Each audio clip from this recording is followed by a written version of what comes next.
Maître Benewende Stanislas Sankara a été reconduit à la tête de l'Union pour la Renaissance Parti Sankaris Unir PS. C'était hier à l'occasion de la clôture du deuxième congrès ordinaire du parti.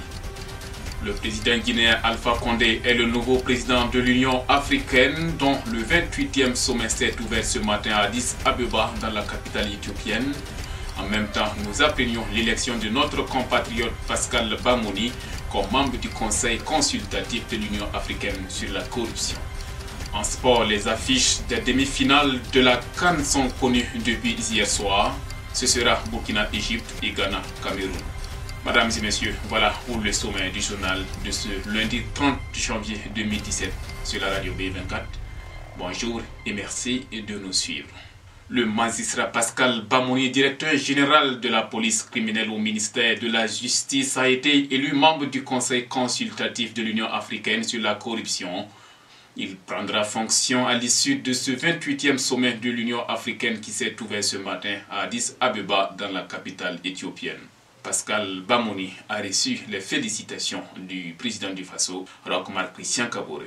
Après 3 jours de travaux, l'Union pour la Renaissance Parti Sankaris Unir PS a clos hier son deuxième congrès ordinaire, rencontre à l'issue de laquelle un nouveau bureau d'une trentaine de membres a été mis en place. Ce congrès qui se tenait sous le thème « Le sankarisme à l'épreuve de sa participation de la gestion du pouvoir d'État » a été une occasion pour le parti de l'œuf de renouveler sa confiance à Maître Benewende Stanislas Sankara qui a été reconduit à la tête du parti. Le collectif syndical de la Confédération générale des travailleurs du Burkina CGTB entend maintenir le cap dans la défense des intérêts matériels et moraux des travailleurs. Au cours de l'année 2017, il a tenu une rencontre le samedi 28 janvier dernier à Ouagadougou. Harmoniser les points de vue des participants sur les grandes questions qui caractérisent le monde et particulièrement la situation nationale au Burkina Faso et renforcer le pôle du syndicalisme révolutionnaire de lutte des classes. Tel était l'objectif de la rencontre initiée par la coordination nationale du collectif syndical de la CGTB. Le secrétaire général de la CGTB, Bassolma Bazié, qui a présidé la cérémonie, avait à ses côtés ses camarades du syndicat national des travailleurs de l'éducation de base, ceux de la télécommunication et le syndicat des agents du trésor public. Actualité oblige, la crise mondiale capitaliste s'est invitée dans les débats. Les acquis de la rencontre gouvernement-syndicat seront en fonction de la mobilisation des travailleurs et non des humeurs du gouvernement, a indiqué Bassolma Bazié en guise d'alerte. Le mercredi 25 janvier 2017, des enseignants en service dans la province du Soum-région du Sahel ont été sommés par 2 hommes armés sur une moto de quitter leur poste. La seule condition pour ces éducateurs d'y rester, selon ces hommes armés, c'est d'enseigner l'islam. Selon le ministre en charge de la sécurité intérieure Simon Compaoré, l'État a sonné l'alerte et des dispositions ont été prises.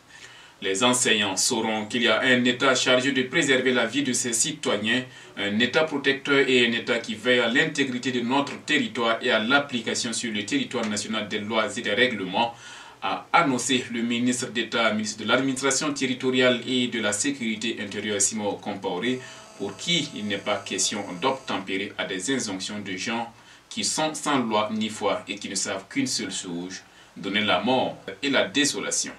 Un mot hors de chez nous, le président guinéen Alpha Condé prend la tête de la présidence tournante de l'Union africaine. C'est la première décision prise ce matin à l'ouverture du 28e sommet de l'Union africaine à Addis Abeba, en Éthiopie, en présence d'une quarantaine de chefs d'État et de gouvernement. Il remplace à ce poste le Tchadien Idriss Déby Itno. Les débats qui vont durer 2 jours, le 30 et le 31 janvier, promettent d'être houleux. C'est dans le courant de l'après-midi donc que les chefs d'État plancheront sur les dossiers brûlants à l'ordre du jour, commençant par les élections tant attendues du chef de la commission et de son adjoint, suivi de la désignation des 8 commissaires chargés des différentes activités de l'Union africaine. L'élection du successeur de la présidente sortante, Nkosazana de la MINUSMA, est une question qui revient sur le tapis de nouveau. Après l'échec des 54 pays au dernier sommet à Kigali à trouver un président crédible parmi les 3 candidats en lice. Cette fois, les candidats sont au nombre de 5, dont 2 survivants de la dernière campagne.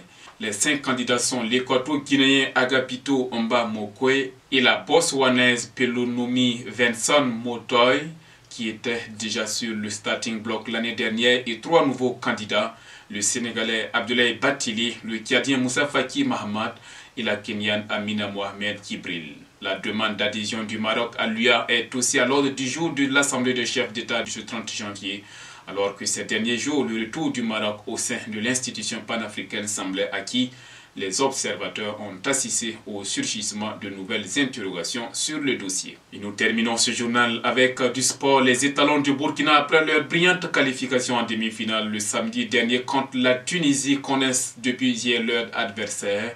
Il s'agit de l'Égypte, victorieux du Maroc par 1-0. Un but marqué à 3 minutes de la fin de la rencontre qui propulse les Pharaons dans le dernier carré de la compétition. La dernière opposition des deux équipes en demi-finale remonte à la CAN 98 où les Égyptiens l'avaient emporté par 2-0. Mais cette fois, ce sont des étalons bien décidés à remporter le trophée qui sera face à l'Égypte ce mercredi 1er février à 19h temps universel à Libreville. Dans l'autre demi-finale, le Ghana victorieux de la RD Congo hier soir par 2-1 grâce à des réalisations des frères Ayo sera opposé aux Lions indomptables du Cameroun. Voilà, mesdames et messieurs, c'est ici que s'arrête ce journal. Merci à vous tous qui l'avez suivi.